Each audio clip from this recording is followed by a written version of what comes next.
And I don't think you... Oh. Dude. What the heck, man? Like, what the heck? Welcome back. Welcome back to another episode. Thanks for clicking on this video, and thanks for just hanging out with me. You know, I just want to say that I hope that everything's going well in your life. And if it is not, I pray and that I hope that it starts to get better, because you deserve all the great things that happen to you.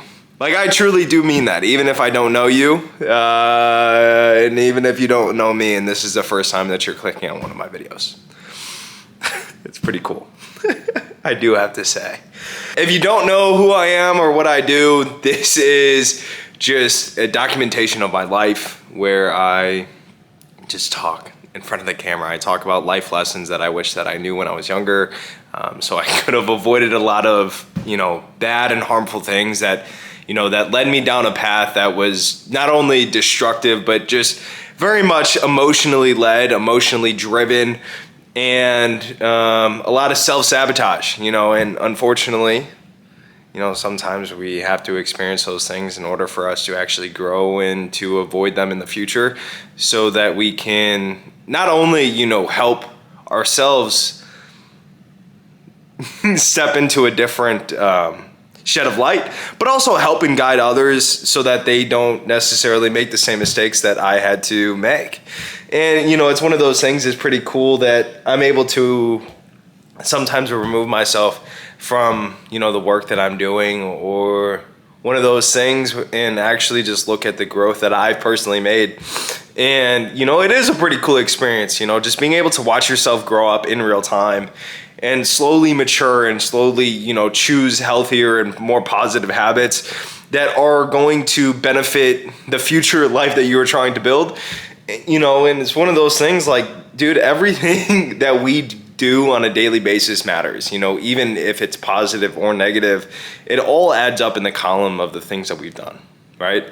And that's why it's extremely important that, the videos that I'm posting, it's not about the likes for me. It's not about the views, because, dude, that can come.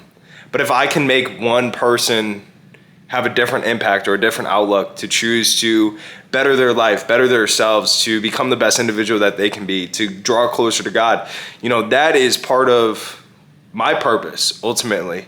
Where if I'm able to leave a positive impact on one individual and make them change the way that they think or they view or that they go about in pursuit of developing the relationship with God, then I've done my job, and that makes me happy.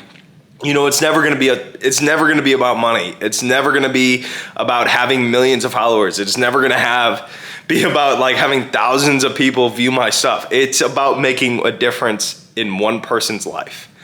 And that's kind of just been the whole motto, right? Because I know exactly what it's like to experience hardship, to experience things that I shouldn't have experienced at a young age, and sometimes it's hard for me to recognize or just look back on and be like, dang, like I really wish that I didn't have to experience those things. But ultimately, I wouldn't be who I am today if I never did.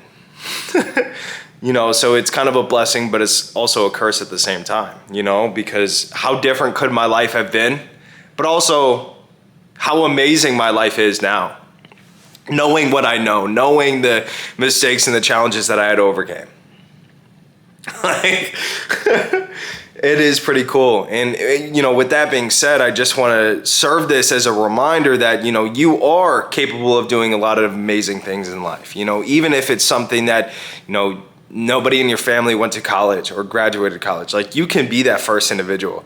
You can be that first individual that breaks that cycle of, unhealthy habits or unhealthy patterns or relationship or communication, whatever it is. Like, you don't necessarily need to continue to do the things that you were surrounded by or picked up in the environment that you lived in or were raised in, right? Like, you are fully capable of unlearning that and building a life that you want to live. And ultimately, in order for me to live the life that I want to live and that I want to build, first and foremost, it started with surrendering my life to Christ.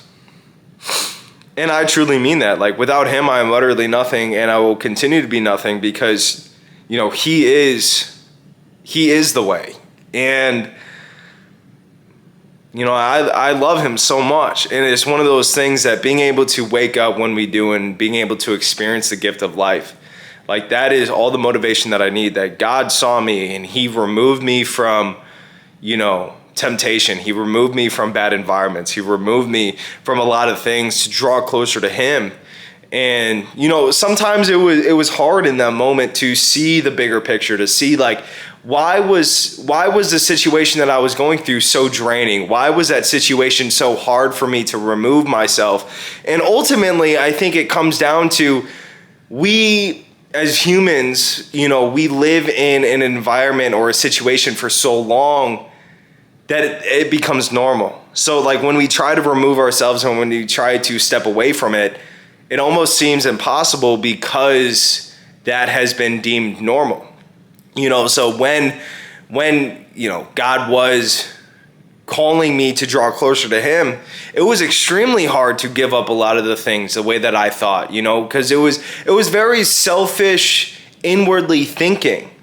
And, now that I'm on the other side where it's just like, dude, I think about others all the time. I think about, how I can serve other people and how I can just make their lives better, and it's been one of the biggest struggles for me, especially moving across country.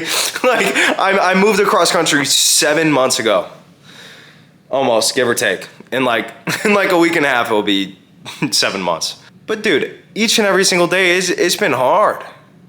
Like I don't have family down here. I don't really have a lot of close friends, at least like ones where it's just like I can just go to, when I'm having a hard day. I spent the last 4 years being around, hundreds of guys, of my teammates, my brothers for life. And now it's just like when you remove yourself from certain environments and you need to start over, you do get a clean slate. You get the sense of building something for you. And I don't want to build something where it just represents me. I want to build something that allows other people to be fully seen, to be present in the moment, to glorify and worship God each and every single second that we can. And I feel like that's part of my purpose on why God called me to be here. And sometimes we lose sight of that because it does get hard. It does get overwhelming. Being in that new city, being in that new job, trying to figure everything out, trying to figure out all the little nitpicky things that, that can get better. Or some days you're going to think about like the past and think of like, dang, did I make the right decision? But ultimately, I think that sometimes we just can't worry about those things, right? That's out of our control. We can't, determine if we made the right decision or not. But I think, it will be evident that God will guide you if you go to him and lean on him and keep him at the center of your life. That's going to be the right decision. That's going to be the only decision that you need to worry about. If you continue going down that path where you are truly allowing him to just lead you and guide you, you need to let go of the things that you want, the things that make you feel good. And that's hard sometimes, right? Because we have all these goals and ambitions that we want to achieve, and it's one of those things that people say like God wouldn't have planted that in your heart if he didn't want you to do it, but sometimes it's the perspective or the intentionality behind the reason why we do those things, right?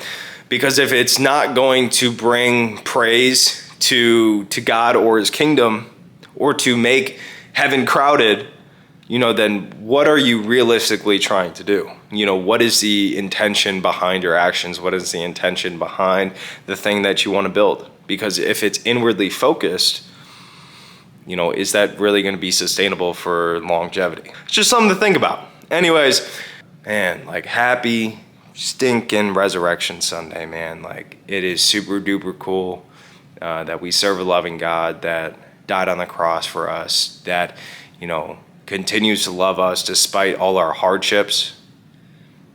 Is pretty cool. Keep on going, keep on being yourself, and keep on getting better each and every single day.